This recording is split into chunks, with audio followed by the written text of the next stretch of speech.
The geopolitical architecture of the Middle East is undergoing a violent redesign. If you consume only mainstream media, you see a chaotic montage. You see fireballs over central Iran. You see burning oil tankers off the coast of Dubai. The public narrative frames this as a spiraling cycle of retaliation, but the reality behind the headlines is far more calculated. It is infinitely more ruthless. What we are witnessing is not a random exchange of missiles. It is a systematic dismantling of the Persian Gulf security apparatus. The United States and Iran are engaged in a war of total economic attrition. To understand the trajectory of this conflict, we must firmly establish the ground truth. According to AP News reporting, the United States military struck the central Iranian city of Isfahan. This strike occurred early Tuesday. It sent massive explosions into the night sky. This is the latest maneuver in a month-long military campaign. The target selection is critical. Isfahan houses vital military positions and nuclear infrastructure. Satellite intelligence indicated a dangerous move just before the war began. Tehran transferred a truckload of highly enriched uranium into a fortified tunnel. This material was enriched to 60% purity. It was moved to the Isfahan Nuclear Technology Center. Isfahan is not just another military base. It is the crown jewel of the Iranian nuclear program. The satellite imagery confirmed the transfer of highly enriched uranium into deep subterranean bunkers. These bunkers are designed to withstand conventional bunker buster munitions. Therefore, the United States strike was not just a kinetic event. It was a message about intelligence penetration. Washington demonstrated that it knows exactly where the most sensitive materials are located. It knows when they are moved, and it has the capability to reach them. In direct response, Tehran did not limit its retaliation to military assets. Instead, Iranian forces struck a fully loaded Kuwaiti oil tanker. This occurred in the Persian Gulf, specifically within the territorial waters of Dubai. Furthermore, debris from an intercepted Iranian drone fell into a residential area. This happened in the United Arab Emirates and injured 4 civilians. Saudi Arabia was also forced to intercept 3 ballistic missiles aimed at Riyadh. The factual data confirms that Iran maintains an absolute chokehold on the Strait of Hormuz. This blockade has severed the primary artery for global energy shipments. The economic feedback loop has been immediate. Spot prices for Brent crude have surged to $107 a barrel. This represents a massive increase since the conflict began. These are the confirmed facts. Now, we must move into the realm of strategic interpretation. Why is the United States targeting Isfahan? And why is Iran responding by hitting a Kuwaiti tanker off the coast of Dubai? If you want to understand how this evolves, stay with this analysis. The mainstream analysis will say Isfahan was targeted to delay a nuclear breakout. Degrading nuclear infrastructure is an undeniable operational objective. But the strategic intent is much broader. By striking deep into central Iran, the United States is demonstrating absolute atmospheric dominance. It is a calculated psychological blow. It signals to the Iranian leadership that they possess no geographic sanctuary. But the response from Iran reveals the true strategic calculus of this war. Iranian officials publicly frame their operations as a defense of the region against foreign aggressors. Yet their actual kinetic action was hitting a civilian vessel in Emirati waters. This is not a contradiction. It is a highly sophisticated asymmetric strategy. What is not being said publicly is that Iran is deliberately horizontalizing the war. Tehran knows it cannot defeat the United States military in a head-on naval battle. Therefore, its strategy is to inflict unbearable economic costs on regional allies. By striking a Kuwaiti vessel in Dubai, Iran is delivering a cold message. The American security umbrella is failing. The choice of a Kuwaiti tanker is equally deliberate. Kuwait is a staunch ally of the United States. Dubai is the premier financial and logistical hub of the Middle East. By striking a Kuwaiti asset in Emirati waters, Tehran is hitting 2 strategic nodes simultaneously. They are proving that maritime insurance premiums will skyrocket across the entire region. The London insurance markets will simply refuse to underwrite any vessel entering the Gulf. Without insurance, ships do not sail. Without ships, the global economy starves. This alters the structure of the conflict, not tactically, structurally.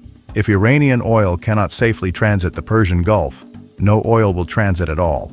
If Iranian cities burn, the commercial hubs of the Arabian Peninsula will join the inferno. We must look at the system-level consequences of this standoff. The weaponization of the Strait of Hormuz is a highly disruptive geopolitical lever. During peacetime, 1/5 of the world oil passes through this narrow choke point. By keeping it closed, Iran is effectively weaponizing global inflation. A 45% increase in oil prices is not just an inconvenience. It is a structural blow to the industrial models of Europe and Asia. It is designed to fracture the political will of the international community. It is meant to force them to pressure Washington into a ceasefire. However, the escalation matrix from Washington reveals an unprecedented shift in doctrine. According to AP News, President Trump has escalated the strategic threshold. He stated that the United States will completely obliterate critical Iranian infrastructure if the strait is not reopened. The targets include power plants, oil wells, and the Karg Island export hub. Most significantly, the threat includes civilian desalination facilities. This is the real problem. In the Middle East, water is a more critical vector of survival than oil.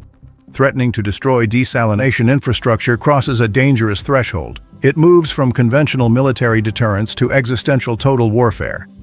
Without desalination, major population centers in Iran would become uninhabitable within days. It would trigger a mass casualty event. Making such a threat forces the Iranian regime into an existential corner. Total and unrestrained escalation becomes their only rational choice. You do not de-escalate an adversary by threatening their access to drinking water. You guarantee they will fight to the death. We cannot ignore the broader regional collapse occurring simultaneously. While the Persian Gulf boils, the northern vector of this conflict is bleeding out. According to AP News, Israel has lost another 4 soldiers. This happened during their ground operations in Lebanon. 2 United Nations peacekeepers were also killed in the crossfire. The human toll in Lebanon has surpassed 1,200 dead. Over 1 million people have been displaced. This is not a secondary theater. It is a vital component of a multiple-front attrition strategy. It is designed to stretch United States and Israeli resources to their absolute limit. Gulf allies are reportedly urging Washington privately to press the offensive. They want Iranian military capabilities decisively destroyed. They know a premature ceasefire leaves them locked in a cage with a wounded adversary. Because what happens next will define the next phase of this conflict. The threat against Karg Island is a direct challenge to the global energy market. The Pentagon is actively moving thousands of Marines and paratroopers into the theater. You do not deploy expeditionary assault forces simply to negotiate a ceasefire. You deploy them to seize and deny critical terrain. The strategic speculation in defense circles is that the current diplomatic track is a smokescreen. It buys time for the Pentagon to preposition massive logistical support. They are preparing for a prolonged amphibious assault on Iranian sovereign territory. We are no longer dealing with deterrence. We are dealing with the mechanics of a full-scale systemic rupture. Let us examine the operational movements currently unfolding on the board. We are now moving from the established facts into strategic projection. According to AP News reporting, the Pentagon is not just repositioning ships. They are deploying 2,500 Marines into the theater. Another contingent is already on the way. Furthermore, they have ordered 1,000 paratroopers to deploy to the region. You do not send airborne infantry and Marine expeditionary units to conduct surgical missile strikes. You send aircraft and naval destroyers for that. You send Marines and paratroopers when you intend to occupy physical territory. The primary physical target in this scenario is Karg Island. This is not a random piece of land in the Persian Gulf. Karg Island is the central nervous system of the Iranian oil export economy. It handles the vast majority of their crude oil shipments. Capturing or destroying this facility would permanently cripple the revenue streams of Tehran. But the Iranian military command understands this reality perfectly. They have engineered a brutal asymmetric failsafe. According to reporting, Tehran has explicitly threatened a massive ground invasion. They stated they will invade neighboring Gulf Arab countries if United States troops set foot on Iranian soil. Furthermore, Iran is actively laying naval mines throughout the critical shipping lanes of the Persian Gulf. This changes the equation entirely. A United States invasion of Karg Island would not be a localized, contained operation. It would instantly trigger an Iranian march into the Arabian Peninsula. The Gulf Cooperation Council states would immediately become active combat zones. Their own desalination plants, their financial centers, and their oil terminals would face total destruction. What is not being said publicly is the true nature of Iran's strategy. Iran is essentially strapping a suicide vest to the entire global energy market. They are daring Washington to press the detonator. They are stating clearly that if they are not allowed to survive, the entire regional architecture will burn with them. While the world focuses entirely on the Persian Gulf, we must look at the Northern Front. The multiple front war is designed to fracture Allied military capacity. According to AP News, Israel has suffered further casualties. They lost 4 more soldiers in their ongoing ground operations in Lebanon. The collateral damage in this theater is also expanding rapidly. 2 United Nations peacekeepers were killed in the crossfire. The human toll in Lebanon is staggering. More than 1,200 people are dead. Over 1 million civilians have been displaced from their homes. This is not a distraction. It is a war of attrition. The Northern Front bleeds Israeli resources. It consumes their air defense interceptors. It forces their military command to divide their attention. The Southern Front in the Persian Gulf bleeds global financial stability. Iran relies heavily on its proxy forces in Lebanon, Yemen, and Iraq. This network is designed to stretch the United States and Israel across thousands of miles of hostile territory. We must ask the critical question: what does this actually change? It changes the fundamental architecture of global economic power.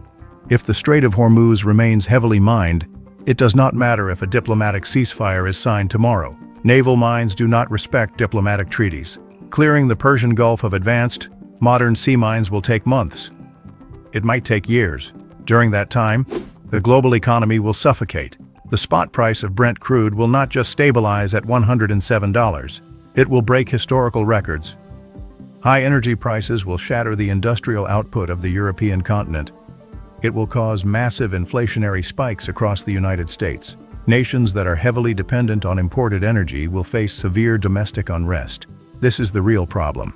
The public narrative suggests that overwhelming military force will quickly pacify the Middle East.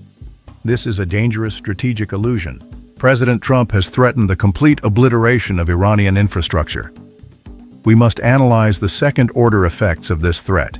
If the United States destroys Iranian power plants and civilian water desalination facilities, the regime in Tehran will not simply surrender. Instead, they will fully mobilize a population of nearly 90 million people. Without access to drinking water, major Iranian cities will collapse. This will create millions of desperate refugees. This is the weaponization of human migration. Millions of displaced people will push into neighboring countries like Iraq and Turkey. It will destabilize the borders of Europe. A decapitation strike against Iranian leadership might succeed on a tactical level, but structurally, it would plunge the region into a generational dark age. You would replace a hostile state actor with a massive, ungovernable power vacuum. And this vacuum would sit directly on top of the most important energy transit route in the entire world. Because what happens next will define the next phase of this conflict. The diplomatic ultimatums are rapidly expiring. The military assets are locked into their final positions. The United States has placed its maximum pressure on the table. Iran has responded by targeting Allied civilian vessels and threatening regional annihilation. This is no longer a negotiation, it is a collision course. As a geopolitical realist, I must state the facts without emotion. The post-Cold War security umbrella in the Middle East is officially dead. The United States is no longer trying to maintain the old order of stability. They are actively tearing it down to neutralize a perceived existential threat. The price of this demolition will be paid by the global economy. The insurance markets will freeze. The supply chains will break. The cost of living will skyrocket globally. The next 72 hours will not bring a peaceful resolution. They will bring strategic clarity. And that clarity will be violent, structural, and permanent.